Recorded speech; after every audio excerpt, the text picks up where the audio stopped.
First things first, Raheem Sterling is easily the best player out of both sets of teams. Most experienced, most decorated. This is in team accolades as well as individual accolades. He's technically the best player, so he has to take up his position. Thiago Silva is also easily the best defender in both sets of teams. Even at his age, I'd still have him, and his leadership qualities give me Thiago Silva anytime. And then I would also say that Bruno Fernandes is the most creative midfielder available to us at the moment. I think his record speaks for himself, although yes, not too much against big teams, but still easily the most creative player out of both sets of midfielders, so he also has a position there. The rest might be a little bit difficult to figure out because both sets of teams are not necessarily amazing at this moment, not having their best spells. However, we set up a team that's going to play a game on the weekend, or we have a game tomorrow. What team is available to us, so we don't take into account suspensions and injuries and players that are unavailable, players like Jadon Sancho and Rafael Varane, who would be in my team, but at the moment we know he's not going to play because of a fallout with the manager. Another position for me that's easier to fill is right back. Give me Reece James. I think he's the better right back than Wan-Bissaka at the moment, actually for a few years now, in my opinion. We know he's great going forward, gets lots of assists as well as goals, and he's also more defensively solid for me in one-on-one. Okay, maybe that's debatable, but I'd have him anyway. He just has to be able to play 3 games in a row, and then I think he'll go right to the very top. I'd say the youngsters are on good form right now. Garnacho scored a few goals in his past few games, and Mainoo's new to the scene, and I think he's adapted well. But it's easier to go with Marcus Rashford for this game. I trust him more, although he's not on his purple patch. But I'd still have him. I think to make the best team, you have to have Rashford in there as United's best attacker. Enzo Fernandez is another player that stands out for me in the midfield. He'd slot very beautifully next to Bruno. Both of them can pass the ball, and I know Bruno will be more versatile. He'll be able to get forward more, of course. So having Enzo there is really good, and we know he's scored his first few goals now for the club, and hopefully he will start delivering more.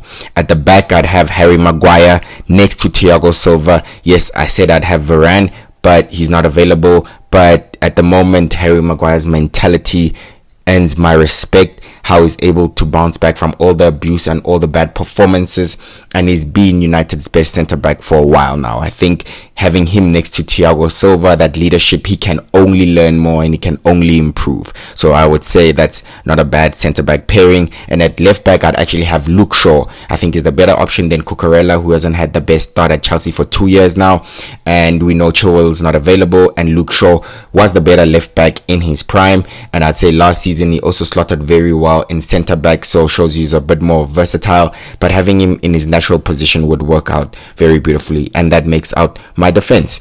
And I'd have in centre defensive mid Moises Caicedo as a natural defensive option, and that's what I'd want to have, balancing the team, someone who just be focused on defense and nothing else. I know McTominay pops up with a few goals here and there, but he's not extremely defensively solid. So I have Enzo, I have Bruno. We can create, we can pass it out to the wings where I have Sterling and Rashford. Will be fine. And I think the only thing that's left is the forward position, the striker.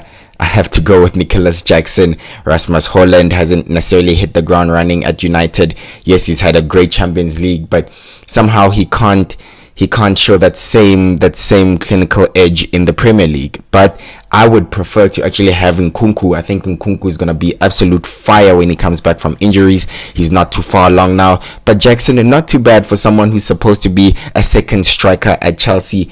He's popped up with the goal every 2 games or something like that in the Premier League, and we know now he has that extra motivation. So give me Nicholas Jackson up front. Now for my keeper, not a lot of options. We're not just basing this right of CV, but on current form. And this season, I feel like Onana has had some terrible mistakes and he hasn't had the best start to his United career, but so has Robert Sanchez. He's also made some errors here and there. He's also made some good saves here and there as well. But overall, I think he's more leakier. He was dropped at Brighton and somehow Chelsea ended up with him.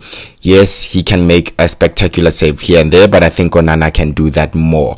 I think Onana can make those brilliant saves where you think it's a goal. He hasn't been too bad in the Premier League, one of the keepers with the highest clean sheets in the league, as well as we know he's much better with his feet. But I should specify that I'd give clear instructions not to play the ball out from the back.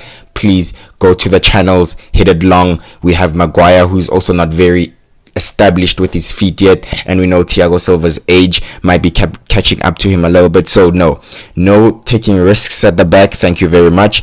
And lastly, the coach. Although Chelsea is ranked a little bit lower in the Premier League, I'd have Pochettino. I think he's the better coach than Erik ten Hag, and in a way similar underdog coaches. One did it at Ajax, one did it at Spurs, had that amazing Champions League run, which directly Pochettino got the better of Erik ten Hag, and I think he's the better manager. So overall, here is my team. I think it looks good considering the current state of affairs for both clubs and the options that were available to us.